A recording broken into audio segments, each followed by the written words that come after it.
Euro 2024 is happening this year. All of the best players in Europe are going to be competing for the biggest trophy in European football. Well, almost all of them. So with all of these amazing players spread across these teams, I thought it was a good idea to pick the best player from every single team. I'm going to be basing this off of international form and club. For the playoff teams, I'm just going to use the teams that I predict to go through, which are Wales, Ukraine and Greece. Bear in mind that these are my picks and you will disagree with a lot of them. If you do, feel free to let me know in the comments. Anyway, with that all being said, let's get into the first team, Germany.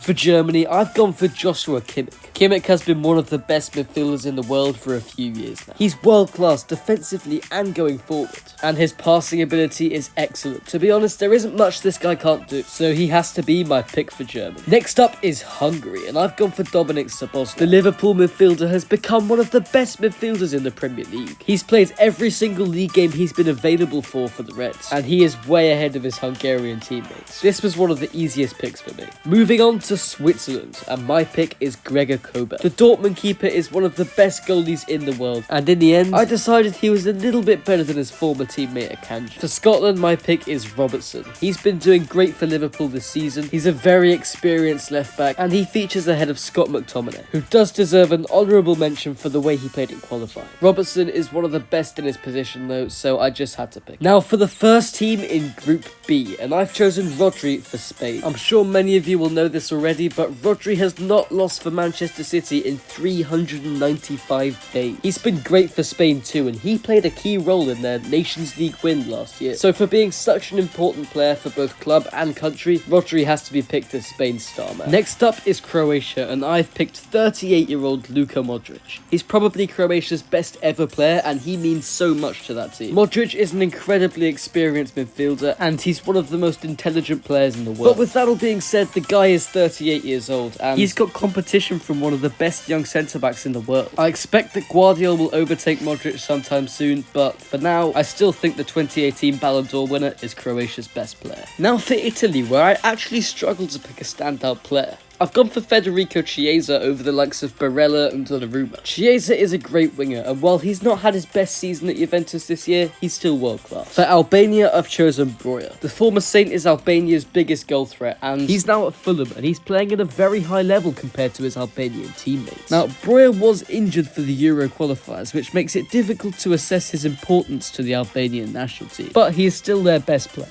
Moving on to the first team in Group C, which is England, and I've gone for Jude Bellingham. The 20-year-old Real Madrid midfielder has had an incredible season so far. He scored 16 goals in just 22 La Liga matches, and remember, this is only his first season at the club. For the national team, Bellingham has been dominating since the World Cup. Bellingham makes it in over captain Harry Kane, who's been on great goal-scoring form this season, and Phil Foden, who's been playing amazing in the Premier League recently. To be honest, Bellingham makes a strong case to be the best midfielder in the world. What he's been doing this season with Real Madrid is just ridiculous. Now for Denmark, and for me, their best player is Højlund. He's finally found his form at Man United, and whenever I watch him, I can tell he's a really intelligent striker. He's had very good form for the national team as well, so I had to pick him as Denmark's best player. Next is Slovenia, and I've gone for Oblak. He's one of the only goalies on this list, but he definitely deserves it. Oblak has been an amazing goalie for Atletico for many years now. He's a very experienced keeper, and he's world class. Not many Slovenia players come close to his level. For Serbia, I've chosen Vlahovic. Vlahovic is Juventus' top scorer this season with 16 in the league. And now that Mitrovic, Milinkovic, Savic and Tadic have all gone off to lower level leagues, the Juventus striker seems like the obvious option.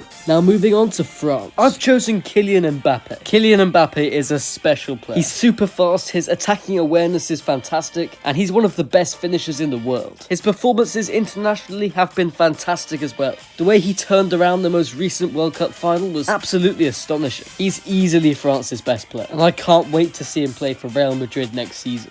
The next team is the Netherlands, and I've chosen Virgil van Dijk. Van Dijk has been one of Liverpool's most important players this season. He is very reliable at the back, and he almost always dominates the opposition strike. Van Dijk is also probably the best centre-back in the world at transitioning his team from defence to attack. His passing ability is amazing for a defender. Next up is Austria, and I've gone for David Alaba. Alaba has been Austria's main man for the past decade, and he's still one of the best centre-backs in the game. He's always calm and composed, and when playing on a team like Austria, there isn't really anyone who comes close to him. He sometimes comes into midfield with Austria as well. He's a very versatile player. Alaba is now playing for Real Madrid, and he's one of the best defenders in La Liga. Next up is Wales, and I've gone for Johnson. With Gareth Bale now retired, Wales need a new main man, and I think Johnson is their best player. The Spurs forward hasn't had his best season yet, but he's a very good young player. Next up is Belgium, and I've chosen De Bruyne. This guy is on another level. He's one of the best midfielders in the world. Some of the passes he plays are genius. Many will argue that De Bruyne is one of the best Premier League midfielders of all time. But with that all being said, De Bruyne has struggled to find form for the Belgian national team. His performances at the World Cup in 2022 were really poor. Although to be fair to him, most of the Belgian team played badly in that tournament, besides maybe Courtois, who's injured. It's very likely that the Real Madrid goalkeeper will be back for the Euros though, so this is actually quite a close one. Moving on to Ukraine, another team that's not yet qualified, but that I predict will get through the play. I've gone for Arsenal's Zinchenko. Zinchenko is a real leader on the pitch, and I think he is a bit more consistent than Mudryk. Next up is Slovakia, and I've gone for Skriniar. He's the only Slovakian player really playing at a top club, besides maybe Lobotka, but he's doing well at PSG, so I've gone for him. Next up is Romania, and I've gone for Dragusin. Spurs' new centre-back signing has proved himself at Genoa, and he's way ahead of any other Romanian. He's also been playing very well for the Romanian national team. Moving on to Portugal, and I've gone for Ruben Dias. Since joining Man City, Dias has become one of the best defenders in the world. He won a treble last year, and he's the leader in that Man City backline. He's extremely consistent as well. I don't think he's had a bad season since he's come to England. Dias is arguably the best defender in the world, so I had to pick him. I know a lot of people would have picked Cristiano Ronaldo as Portugal's best player, but Ronaldo's now playing in a lower level league, and even when he was at Man United, he was still nowhere near as good as Dias. Next is Turkey, and I've gone for Çalhanoğlu. He's been having a great season with Inter Milan. He's having such a great season that he's even decided that he's the best playmaker in the world. I don't think many people actually agree with him, but still, compared to everyone else playing for Turkey, Çalhanoğlu is on another level. Next up is Greece. They're the final team that I think are going to qualify from the playoffs, and I've chosen goalkeeper Vlachodimos. He's been consistently good for both Greece and Benfica, and to be honest, he doesn't really have much competition. The final team is the Czech Republic, and I've gone for Patrik Schick. Schick hasn't had his best season so far. He's only made 12 appearances in the Bundesliga for Bayer Leverkusen, but he has scored 5 goals in 5 games in the Europa League. Don't forget that just a few years ago, Schick was one of the best attackers in Germany. He scored 24 goals in 27 games in the 21-22 season, and he scored 6 goals at Euro 2020. For me, that gives him the edge over West Ham pair Souček and Coufal.